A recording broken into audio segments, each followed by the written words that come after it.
আত্মহত্যার চেষ্টা করেছেন দিনাজপুর ৬ আসনের সাবেক সংসদ সদস্য শিবলি সাদিকের স্ত্রী খাদিজা মল্লিক শিমু ওরফে শিমলা। তাকে দিনাজপুর জিয়া হার্ট ফাউন্ডেশনে ভর্তি করা হয়েছে। বর্তমানে সেখানে তিনি আইসিইউতে চিকিৎসাধীন আছেন। সোমবার রাত ৮টার দিকে তাকে জিয়া হার্ট ফাউন্ডেশনে ভর্তি করা হয়।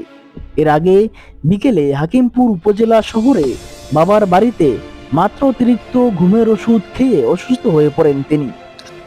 শিবলি সাদিক আওয়ামী লীগ মনোনীত দিনাজপুর ৬ আসনে বিরামপুর, নবাবগঞ্জ, ঘোড়াঘাট, হাকিমপুর আসনে সংসদ সদস্য ছিলেন। জুলাই অভ্যুত্থানের পর থেকে আত্মগোপনে রয়েছেন। এরপর থেকেই তার দ্বিতীয় স্ত্রী খাদিজা মল্লিক শিমু হাকিমপুর শহরের সিপি রোড এলাকায় বাবা বাবু মল্লিকের বাড়িতে অবস্থান করছিলেন। ২০১৯ সালের ৮ জুন খাদিজা মল্লিক শিমুর সাথে বিবাহ বন্ধনে আবদ্ধ হন শিবলি সাদিক। জানা যায় ২০১১ সালে শিবলি সাদিকের সাথে কণ্ঠশিল্পী ক্লোজ আপ অন মৌসুমী আক্তার সালমার পারিবারিকভাবে বিয়ে হয়। তবে বনিবনা না হওয়ার কারণে ২০১৬ সালের রাজধানীর ধানমন্ডিতে উভয় পরিবারের উপস্থিতিতে সমঝোতার মাধ্যমে তাদের বিচ্ছেদ হয়। পরে ২০১৯ সালে শিবলি সাদিক খাদিজার সাথে দ্বিতীয় বিবাহ বন্ধনে আবদ্ধ হন। খাদিজার পরিবার সূত্রে জানা যায়, কিছুদিন যাবৎ খাদিজা শারীরিক ও মানসিকভাবে অসুস্থ হয়ে পড়েন। চিকিৎসকের পরামর্শ অনুযায়ী প্রতি রাতে নিয়মিত ঘুমের ওষুধ সেবন করতে হতো।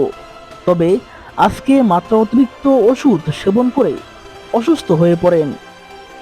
জিয়া হার্ট ফাউন্ডেশনের কর্তব্যরত চিকিৎসক মুসা আল আরশি বলেন, রাত ৮:১০টার দিকে খাদিজা মল্লিক শিমুকে এখানে ভর্তি করা হয়।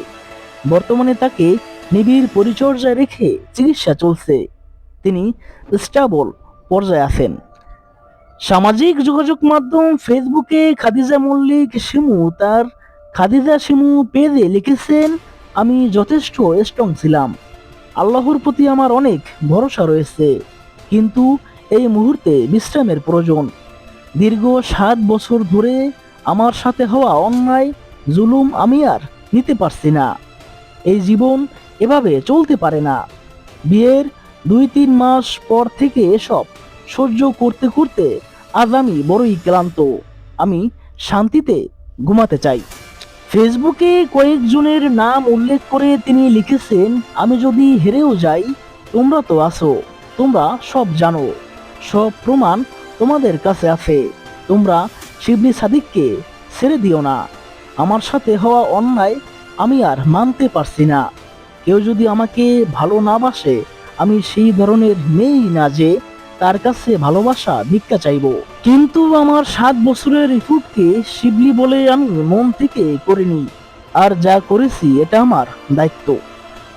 মেয়ের জন্য দোয়া করে তিনি লিখেছেন, সেনহা তোমার জন্য আমার দোয়া মা, তুমি ভালো থেকো। তুমি আমার জন্য যথেষ্ট লড়েছো, আমি তোমার কাছে কৃতজ্ঞ। আব্বু আম্মু, তোমরা আমাকে মাফ করে দিও, আমি তোমাদের অনেক ভালোবাসি। আমার এই মৃত্যুর জন্য শিবলি সাদিক আর তার রক্ষিতা ও শামীম দায়ী। আমার এই সিদ্ধান্ত একদম ভুল আমি জানি, কিন্তু ওনাদের অনেক টাকা আছে, এসব ধামাচাপা পড়ে যাবে।